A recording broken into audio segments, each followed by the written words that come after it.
us off. I'm very thrown off by where everyone's seated. I'll adjust to it. Okay, go ahead. Thanks, Jen.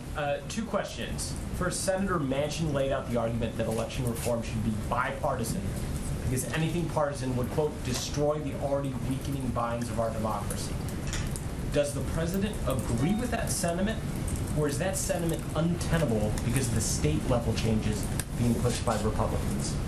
Well, first let me say that the president knows he was elected to deliver for the American people. And his view is that that includes making voting more accessible for people across the country, making it easier and not harder to vote. And he's made clear that there's a real need for federal legislation to protect the sacred right to vote. And we are not going to wait for Congress either. That's why we've taken some steps through our Department of Justice, and also why he's asked the Vice President to lead this effort, both in working with Congress, but also at the state level. Because as you noted, there are a number of problematic laws that have moved forward in states across the country. I think where we are at this point is clearly Senator Manchin has stated his point of view in his opinion piece over the weekend, which many of you, it sounds like, have read, as did we. But the president's view is that we need to move forward not just with the John Lewis Voting Rights Act, but also with legislation like the For the People Act, which enjoys, I should note, broad support from the American people, and because it does a couple of things that he thinks are essential.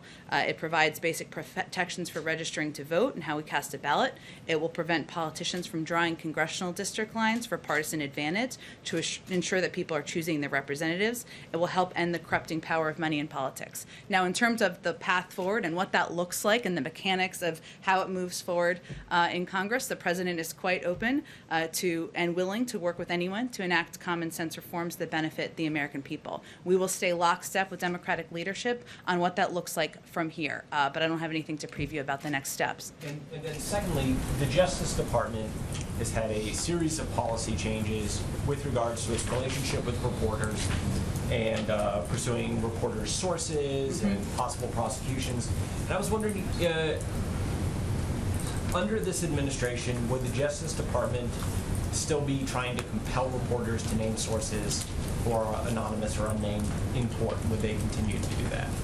Well, I think that the announcement from this weekend, or the statements from this weekend, which are entirely consistent with the president's comments he made just a few weeks ago, make very clear that going forward, consistent with the president's direction, the Department of Justice, in a change to longstanding practice, as many of you have noted and here before, will not seek compulsory legal process and leak investigations to obtain source information from members of the news media doing their jobs. That is entirely consistent with delivering on the president's comments just a few weeks ago, and entirely consistent with his policies. Now, it doesn't mean it's an independent Justice Department. They will proceed, of course, with a range of investigations, which, as we noted in our statement on Saturday morning, we did not know about the gag order until minutes before the reporting came out on Friday night. So that's appropriate, but at the same time, moving forward, consistent with the president's policies, they will not be proceeding with those actions that have been consistent over the last several years.